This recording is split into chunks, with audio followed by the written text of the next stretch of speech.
ओहो दिनैनिफ्राय मावला आं फंबायमोन आं बेबायदि खामानिबो मावला आं रायलायलाबो आरो नमस्कार लाबाय आं फंबाय बेनो फार्स्ट एन्ड लास्ट वार्निं सिगाङावबो नों वार्निं मोन फार्स्ट एन्ड लास्ट वार्निं नङालै दागिलफोर दांखावनांगौ नै बिदिखौ मिथिबायना जोंनाथ' बिदिखौ वार्निं स्वार्निं गैया लागायखावना होथारसिगौ मिथिबायना hey guys welcome to my new video new episode guys नोंथांमोनखौ फिन खेबसे आंनि चेनेलाव गोसो गोरबोजों बरायग्रोना लाग्रोबाय स' माजों बरायदों नोंथांमोनखौ नैबे दैमा स्राय स्राय बोहैनायजों स' नोंथांमोनाथ' इन्ट्र'खौ नुखाबाय इन्ट्र'नि बागै दसे उनाव जोङो सावरायगोन आरोखि दा नायदो एसे गरम गरमबो फैदों टपिकआ आसोलफोर जायफोर नायनो मोजां मोनो नायदो कमेन्ट हरदो लाइक थुदो शेयार बानायना होदो ना मा होनो आरो जायफोर हेटार्सफोर बाप दागिलफोराथ' खेला बुथारनो नागिरखायो आलुफोरा हामालै फोदैमोन बेबायदि मालाय भिडिअ बानायनायखौ बिदिनो नांजानाङाब्रा स' गाइस नोंथांमोना गरम भिडिअखौ नायनो रेडि दा खोनासंनो रेडिबा आं जागायदिनि ना मा होनो हिनजावनि जाथारबाय नालाय नामा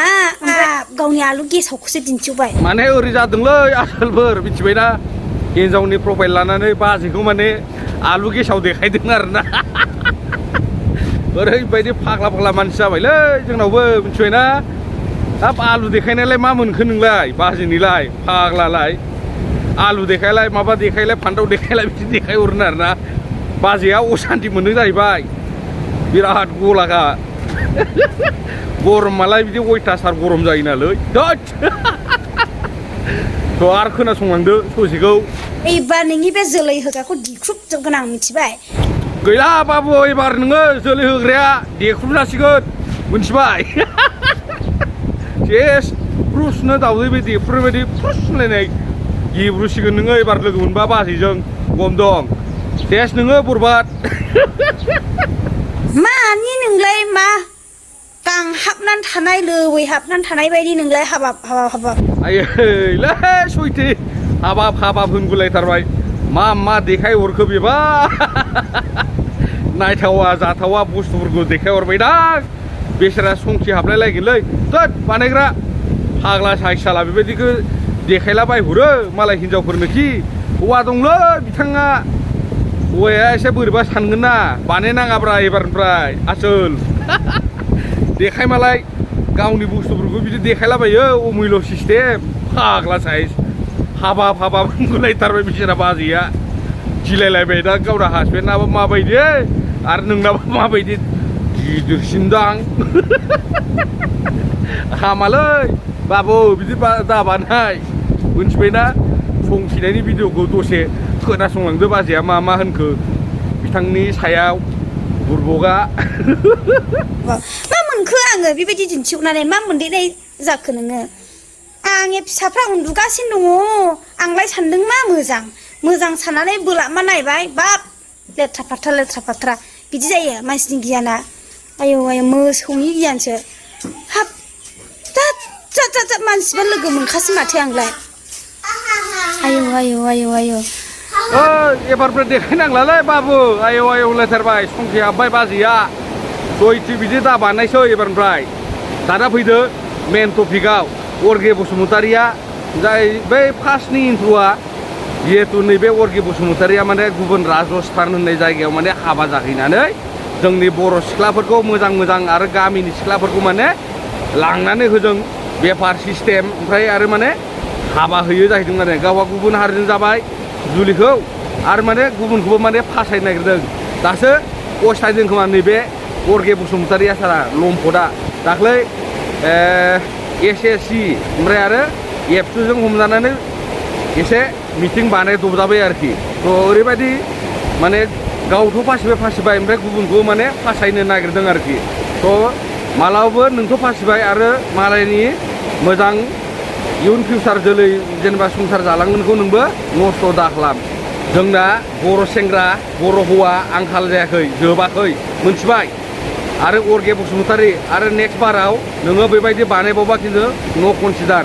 कनसिडार होदों खिन्थु जोंनिथिंबा नों गथामोनलै मिथिबाय लागाय जागौमोन नोङो मिथिबाय जोंना बेबायदि कनसिडार होननाय नियम गैया लागायखायोसो मिथिबाय नोंथ' कनसिडार मोनदों बिराद मोजां मिथिबाय नोंना खाफाल दं होननानै नों सानना ला खिन्थु आरो नेक्स्टआव दा खालामसै आरोखि ना नोङो जुलि जाबाय राजस्थानाव नों जुलि जाहैबाय जाहैथांब्रा मालायखौलाय मानो फासायनो नङा होमबा लोगोफोर नों जुलि जाहैबाय गुबुन हारिजों राजस्थानाव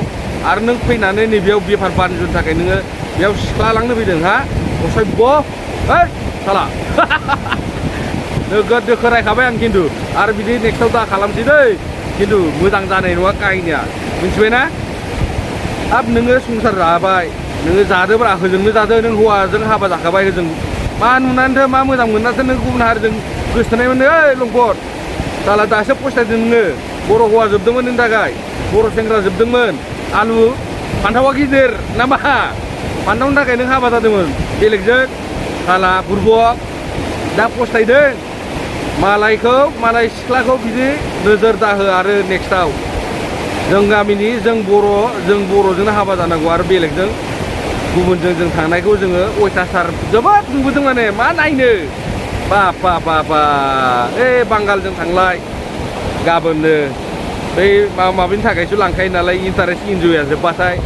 बुना सौनानै दांख्लाब दानसि खालामनानै होना हरलायबाय आरो हारसाजों हाबा जायो हारसायाथ' आरो सम्पति लभार हारसाया मिथिबायना दा सोरबा बुजिबा रागा जोंनो हागौ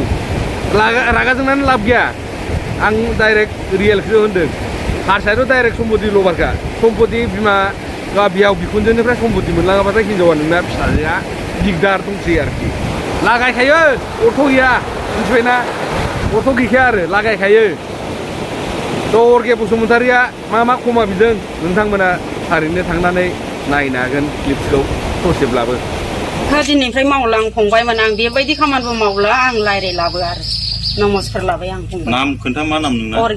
अर्गे होनो बहा हाबा जाहैदों नों राजस्थानाव फिसायना मा नाम सहन सिं ना दा नोङो सोरखौ लांनो नागिरामोन बे थुरिबारिनिसो मामानि काजलगाव थुरिबारिनि ओमफ्राय बेखौ मानो लांनो नागिरदोंमोन बेनो हाबा हैनोसो लांनो नागिरदोंमोन जेबो खालामामोन फंबायमोन ओमफ्राय दा मालाय गावसोरबो हरा जाहैदों ओरैनो रायथिलायदोंमोन आरो ओमफ्राय हरानो दिनैनिफ्राय जोङो एकदम नोंखौ कनसिडार होबाय औ फंबायमोन आरो आं बेबायदि खामानिखौ मावलाबो थैजासिम आरो आं रायलायलाबो मावनो मा दरखार दं मा मावो नों ओरैनो हजोंहाय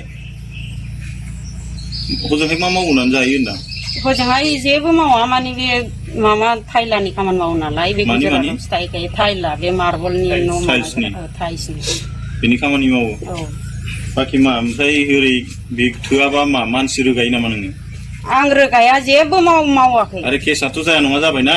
सिगाङावबो जाबाय आरो नै दाबो जाबाय